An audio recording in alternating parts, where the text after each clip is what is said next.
Hey guys, and welcome back to Art a la Carte and a storytime video. I asked everyone on Instagram what kind of storytime theme would you like to hear, and the two choices were fun Comic-Con stories or my very first paying art job. What was that? And at the time of recording this, the paying art job, professional art job, was the highest voted for. So if you'd like to hear stories about my fun Comic-Con adventures, let me know in the comment section below and I'll make that, because there's some pretty fun ones. Before I get into the actual story time, I just want to touch base on this painting, which is inspired by this month's theme. You might be familiar with Inktober, where you draw an ink picture every single day in the month of October. Mermaid, where you create a mermaid-based piece every day in the month of May. You might even know when we did February, but have you ever heard of Junicorn? I don't know who created Junicorn, but a couple of you guys messaged me and said I should draw a unicorn every single day in the month of June for Junicorns. It's a legitimate hashtag on social media, so I'm thinking it's a thing. I will say I have not drawn a unicorn every single day for the month of June, but I did base this month's exclusive sticker pack on unicorns in honor of Junicorn. So if you're interested in picking up some fun unicorn stickers or a unicorn coloring pack, I will leave a link to my Etsy shop where you can jump over and do that. And if you'd like to find out how you can get a chance to win this piece, make sure to stay tuned to the end of this video. I'm going to be giving it away to someone in the comments of this video. But now let's jump into our story time. A lot of friends and family and people that I meet are confused about what exactly is my job. Am I a YouTuber and what does that mean? And am I an artist? Am I an art teacher? What exactly is my career identification? And I think it's like all the things. I'm a YouTuber, I'm an art teacher on YouTube, and I'm an art teacher in real life. I create and sell art. I do lots of arty things. It's a great job. I realized fairly early in my YouTube career that I was going to need to diversify, that I couldn't just rely on YouTube, which right now is my main job. But as some of you may know, YouTube kind of has its high days and its really low days, and it can be scarce at times. If you have been interested or thinking about starting a YouTube channel, specifically an art-based YouTube channel, and have questions about that and would like to hear more in depth about my YouTube journey and how I started my channel and what I think about it, again, let me know in the comment section below. I can maybe share a little bit about that. What was my very, very first art job? And I think I've talked about this in one of my other videos really briefly, but I want to talk about the first couple of successful art jobs that I had, and maybe some that were not so successful. First one is when I was living up in Spokane, Washington. We have this huge park called Riverfront Park, and there's clock tower and carousel, and it's just beautiful. I went down there, I was probably 16, maybe 17 at the time, and I went down and started sketching out the clock tower, and I spent hours on this piece. And while I was drawing this piece, I had a family that came and started watching, and when I finished, the dad asked if I sold my artwork, and I had never even thought of the possibility of someone actually wanting to give me money to take my art. And I was so thrilled, and all I could think of was, don't say too much because they won't want to buy it. I threw out the number of $2, knowing that if $2 was too high, I could come down to $1. But surprise, surprise, they bought it for $2. So somewhere out there, maybe, if it hasn't gotten thrown away, is my first original professionally paid for art piece of Riverfront Park that I sold for $2. I'm so excited. But some of the other art jobs that I've had is, for a while, I did window painting. During holiday seasons, a lot of businesses will hire artists to come and paint some sort of window decor to fit the season. Most popular is during the Thanksgiving and Christmas holiday season. And so that's what I did. Now, back in these days, there was no YouTube to figure out exactly how a person did this. So trial and error, I had to do this, and I would go and paint. And I love doing it. It's very interesting to paint on windows, because if you paint from the inside out, which protects your paint a little bit more from the elements, you have to paint it in reverse. If to best explain this, I have a video that I did just a little while ago on painting a cell, animation cell. I'll put a link to that video at the end of this video. You can check it out. But you have to like think of the last things you're going to paint, like the shines in the eyes and the outlines, and you paint those things first, and then you work backwards. I do remember my very first window painting job that I got was a local bank, and they asked me to come and paint some different Christmassy kind of angels around there, and I was so excited. Oh, so excited to get this job. One of the things that I learned from experience from this job was to take a piece of paper and sketch out kind of what you want the drawing to look like before you start painting it. But I didn't. As I often do when I get excited about art, I just jump in there and go for it. So I painted this beautiful angel.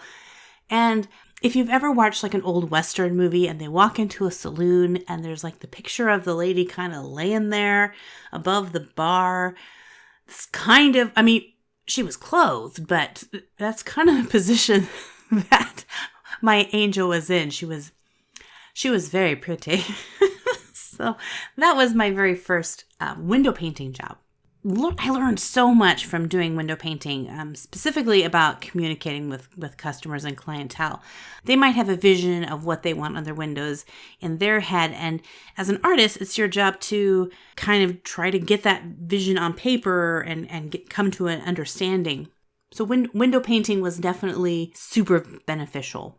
And then the other job that I want to talk about was the very first time that I was hired by a publishing company to actually illustrate a book. Not only is this pre-YouTube, but I also had never gone to art college and learned the business aspect of this. So I was doing a story where I had to illustrate, I think, 8 different pictures for the story. And instead of what I've learned now over time when you're working on a project is that you do some character designs, figure out what your characters look like, do some thumbnails of what each illustrations could look like. And then you submit that to your, to the company that's purchasing it to get an okay before you just jump in at it. I just jumped in. I just sat down, took the first illustration page and just went at it. Again, this was about 15 years ago. I was still working a full-time job, so I didn't have a lot of time to really focus on art, to improve my art skills, or to really how to analyze my own art, how to see where the flaws were. So I did the illustration and submitted the first 2 finished pictures without anything sent to them. My contact from my publisher was very sweet, and he wrote back and said, this isn't exactly the design we were wanting. This is the style that we're hoping to get more like this. Can you try it again? And so I did. I did an illustration, and really looking back at it, I changed nothing. I was not able to communicate and understand from him what he wanted, what his company wanted as far as illustrations, and what I was artistically able to provide just weren't matching up. Seeing this now with a lot more experience behind me and being able to look at my art more in it, not critically, but be able to see, okay, yeah, I needed some help in these areas. Ultimately, they thanked me for my work. They paid me for the work that I did, but they ended up going with another artist. And while that was the hardest thing that up to that point that I've ever faced as an artist, and I literally cried on the phone with my contact person, which I'm so sorry if you're listening. That was super unprofessional of me, but I learned a lot from that.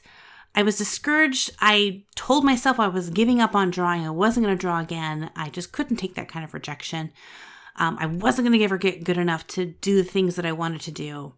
I let myself have those emotions, but luckily, thank you, God, I did not follow through with that. I picked up my pencil and I kept pursuing art. And it was a slow and hard process to get my art to improve and to build my confidence to try again.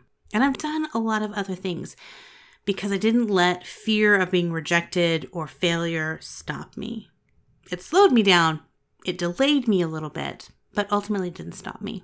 For all of you who are watching this video and have dreams of being a professional artist, whether it's on YouTube or an illustrator or an animator, understand that you're going to come across things that are challenging, and when you do them, you will make mistakes. You won't make the mark. You won't get chosen. You might get rejected. And it will hurt, and it's going to discourage you, and you're going to want to just say, I don't want to deal with this. I'm giving up. If art is something that you're really passionate about, if being an artist is something that you really want to do, then don't give up on it. Even if you work 5 minutes, 10 minutes a day on this, that's 5-10 minutes more than you've done from yesterday. So if you're interested in finding out what new opportunities I'm going to be pushing myself towards, make sure to stay tuned to my video, hit that subscribe button so that you can jump in on the fun. But now let's talk a little bit about this unicorn picture. Every once in a while I like to do giveaways just to thank you guys for being faithful and watching my videos, for sharing these videos.